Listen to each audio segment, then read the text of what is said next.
ನಮಸ್ಕಾರ. ಸಮಾಲೋಚನೆ ಕುರಿತಂತೆ 4 ಮಾತು. ಸಮಾಲೋಚನಾ ಕೊಠಡಿ ಯಾವ ರೀತಿ ಇರಬೇಕು ಅಂದರೆ, ಮೊದಲನೇದಾಗಿ ಬಂದು ಸ್ಪೇಷಿಯಸ್ ಆಗಿರಬೇಕು, ಗಾಳಿ ಬೆಳಕು ಚೆನ್ನಾಗಿ ಬರೋಂಗಿರಬೇಕು, ಕೂಡ್ತಕ್ಕಂಥ ಚೇರ್ಗಳು ಚೆನ್ನಾಗಿರಬೇಕು, ನೀರಿನ ವ್ಯವಸ್ಥೆ ಅಲ್ಲಿ ಜಾಗದಲ್ಲಿ ಇರಬೇಕು. ಹಾಗಿದ್ದರೆ ಸಮಾಲೋಚಕ ಯಾವ ರೀತಿ ಇರಬೇಕು?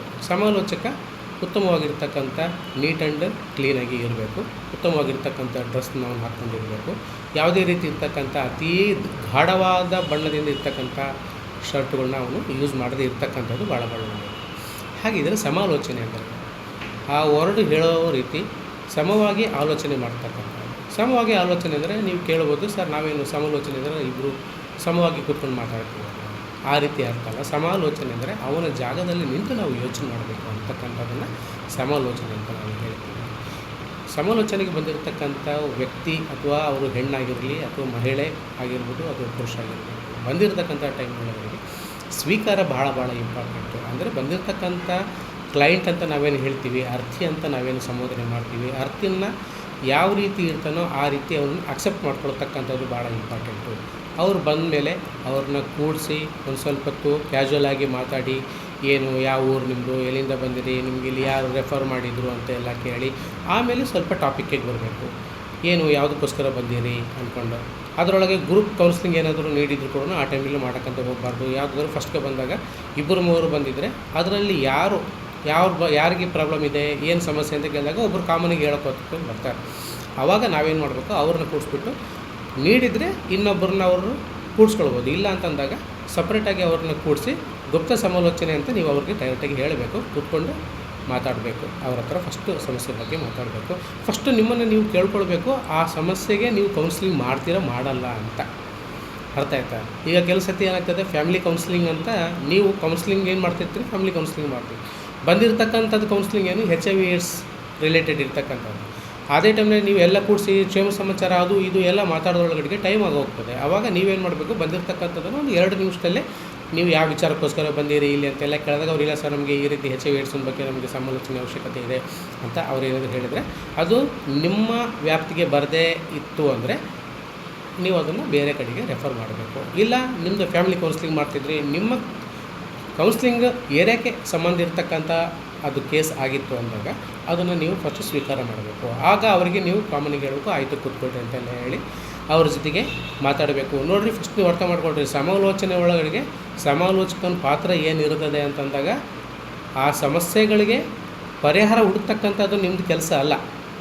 ಆ ಪರಿಹಾರನ ಅವನಾಗಿ ಅವನು ಮಾಡಿಕೊಳ್ಳೋ ಮಟ್ಟಿಗೆ ಅವನನ್ನು ನೀವು ಪ್ರಿಪೇರ್ ಮಾಡಬೇಕಾಗಿರ್ತದೆ. ಅದು ನಿಮ್ಮ ಕೆಲಸ ಅಷ್ಟೇ.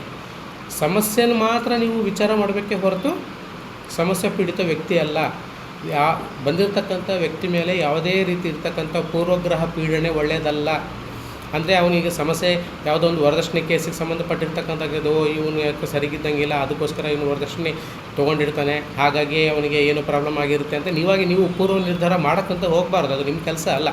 ಬಂದಿರತಕ್ಕಂಥ ಅರ್ಥಿಯಾಗಿಯೇ ನೋಡಬೇಕು, ಸಮಸ್ಯೆಯಾಗಿ ಮಾತ್ರ ನೀವು ನೋಡಬೇಕೇ ಹೊರತು ಪೂರ್ವಗ್ರಹ ಪೀಡನೆಯಿಂದ ಅದು ಅವನ ತಪ್ಪು, ಇದು ಆ ಮಹಿಳೆಯದು ತಪ್ಪು ಅಂತ ನೀವು ಒಂದೇ ಸತಿಗೆ ನೀವು ಡಿಸೈಡ್ ಮಾಡೋಕ್ಕಂತ ನೀವು ಯಾವುದೇ ಕಾರಣಕ್ಕೂ ಹೋಗಬಾರ್ದು. ನೀವು ಥಿಯರಿ ಓದಿರ್ಬೋದು, ಆ ಥಿಯರಿನೇ ಬೇರೆ, ಬಟ್ ಪ್ರಾಕ್ಟಿಕಲ್ಲೇ ಬೇರೆ. ನೀವಿಲ್ಲಿ ಥಿಯರಿನ ನೀವೇನು ಇಂಪ್ಲಿಮೆಂಟ್ ಏನು ಮಾಡ್ತಿರಲ್ಲ, ಆ ಪಾರ್ಟಲ್ಲಿ ಮೊದಲನೇದು 2ನೇದಾಗ್ಬೋದು, 5ನೇದು ಮೊದಲನೇದಾಗಿ ಕೂಡ ಬರ್ತಕ್ಕಂಥ ಚಾನ್ಸಸ್ ಇರ್ತದೆ ಹೊರತು ಅದು ಇಟ್ ಡಿಪೆಂಡ್ಸ್ ನಿಮ್ಮಲ್ಲಿರ್ತಕ್ಕಂಥದ್ದು ಟ್ಯಾಲೆಂಟು, ನಿಮ್ಮಲ್ಲಿರ್ತಕ್ಕಂಥದ್ದು ನಾಲೆಡ್ಜ್ ಹಾಗೂ ನಿಮಗೆ ಏನು ಎಕ್ಸ್ಪೀರಿಯೆನ್ಸ್ ಏನಿದೆ ಅನ್ನೋದ್ರ ಮೇಲೆ ಡಿಪೆಂಡ್. ಈಗ ಯಾವುದಾದ್ರೂ ನೀವಿನ್ನು ಸ್ಟಾರ್ಟಿಂಗ್ನೊಳಗೆ ಮಾಡ್ತಾ ಇರ್ತೀರಿ, ನಿಮಗೆ ಒಂದೇ ಸತಿಗೆ ಫ್ಯಾಮಿಲಿ ಕೌನ್ಸಿಲಿಂಗ್ ಬಂತು ಅಂದಾಗ ನೀವು ಆ ಸಮಸ್ಯೆಗಳ ಬಗ್ಗೆ ನಿಮಗೆ ಏನು ಅರಿವು ಇರಲಿಲ್ಲ ಅಂತಂದಾಗ ನೀವೇನು ಮಾಡಬೇಕು, ನಿಮ್ಮಲ್ಲಿ ಇರ್ತಕ್ಕಂಥ ಸೀನಿಯರ್ದು ಹೆಲ್ಪ್ ತೊಗೊಳ್ಬೇಕು. ನೀವು ಮಾಡೋಕ್ಕಂತ ಹೋಗಬಾರ್ದು. ಆ ಟೈಮ್ನೊಳಗೆ ನೀವು ಫಸ್ಟ್ ಅರ್ಥ ಮಾಡ್ಕೊಳ್ರಿ, ಅದನ್ನು ನಿಮಗೆ ಆಗಲಿಲ್ಲ ಅಂತ ನಿಮ್ಗೆ ಆಲ್ರೆಡಿ ಅನ್ನಿಸ್ತು ಅಂದರೆ ಬೇರೆ ನಿಮ್ಮ ಸೀನಿಯರ್ದು ಸಪೋರ್ಟ್ ತೊಗೊಳ್ಬೇಕು. ಇಲ್ಲ ಅಂತಂದರೆ ಬೇರೆ ಸೆಂಟ್ರಿಗಾದರೂ ನೀವು ಅದನ್ನು ರೆಫರ್ ಮಾಡಬೇಕು. ನಮ್ಮ ಕೈಲಿ ಇದು ಆಗೋದಿಲ್ಲ, ಇದು ನನ್ನ ಲೆವೆಲ್ಗೆ ಆಗದೆ ಇರತಕ್ಕಂಥ ಕೇಸ್ ಅನ್ನೋದನ್ನು ತಿಳುವಳಿಕೆ ನಿಮ್ಮಲ್ಲಿ, ಆ ಪ್ರಜ್ಞೆ ನಿಮ್ಮಲ್ಲಿ ಇರಬೇಕಾಗ್ತದೆ. ಆಮೇಲೆ ಯಾವುದೇ ಕಾರಣಕ್ಕೂ ಬಂದಿರತಕ್ಕಂಥ ವ್ಯಕ್ತಿ ಆಗಿರ್ಬೋದು ಅಥವಾ ಮಹಿಳೆ ಆಗಿರ್ಬೋದು, ಪುರುಷ ಆಗಿರ್ಬೋದು, ಯಾವುದೇ ಕಾರಣಕ್ಕೂ ಅವ್ರನ್ನ ಪರ್ಸ್ನಲಿ ಯಾವುದೇ ಹಚ್ಕೊಳ್ಳೋಕ್ಕಂತ ಹೋಗಬಾರ್ದು.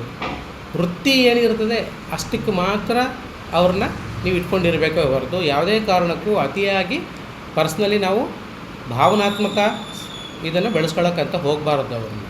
ಹಾಗೆ ಮಾಡಿದಾಗ ಏನಾಗ್ತದೆ, ಆ ಸಮಸ್ಯೆಗಳು ಅವ್ರ ಸಮಸ್ಯೆಗಳೆಲ್ಲ ನಿಮ್ಮ ಸಮಸ್ಯೆಗಳು ಆಗ್ತವೆ. ಆಮೇಲೆ ಅವ್ರ ಸಮಸ್ಯೆ ಎಲ್ಲ ಹೋಗ್ತದೆ, ನೀವು ಸಮಸ್ಯೆಗಳ್ನ ನಿಮ್ಮಲ್ಲೇ ಸಮಸ್ಯೆಗಳು ಸ್ಟಾರ್ಟ್ ಹಾಕೊಂಡು ಕೂಡ್ತದೆ. ಹಾಗಾಗಿ ಯಾವುದೇ ಕಾರಣಕ್ಕೂ ಆ ರೀತಿ ಮಾಡೋಕ್ಕಂತ ಹೋಗಬಾರ್ದು. ಎಲ್ಲ ಮುಗಿದ ಮೇಲೆ ಆ ಒಂದೇ ಒಂದು ಸಿಟ್ಟಿಂಗ್ನಲ್ಲಿ ಅದು ಆಗಲ್ಲ ಅಂತ ಅನ್ನಿಸ್ತಾ ಅಂದರೆ ಅವರಿಗೆ ನೀವು ಸ್ಟಾರ್ಟಿಂಗಿಗೆ ಹೇಳಬೇಕು, ಸರ್ ಇದು ಇವತ್ತಿಗೆ ಇಷ್ಟು ಸಾಕು, ನಾಳೆಗೆ ನೀವು ಈ ಟೈಮಿಗೆ ಬರ್ರಿ ಅಂದ್ಕೊಂಡು ಅವ್ರಿಗೆ ನೀವು ಹೇಳಬೇಕು.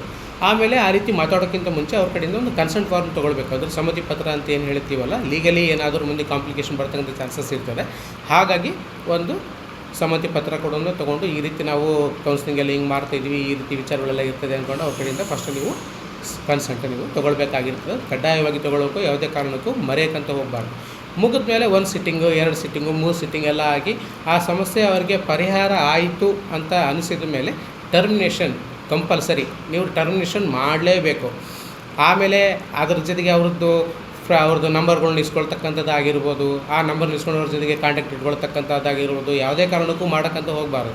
ಅದೇನಿದ್ರು ಪ್ರೊಫೆಷನ್ ವೇ ಇರಬೇಕು.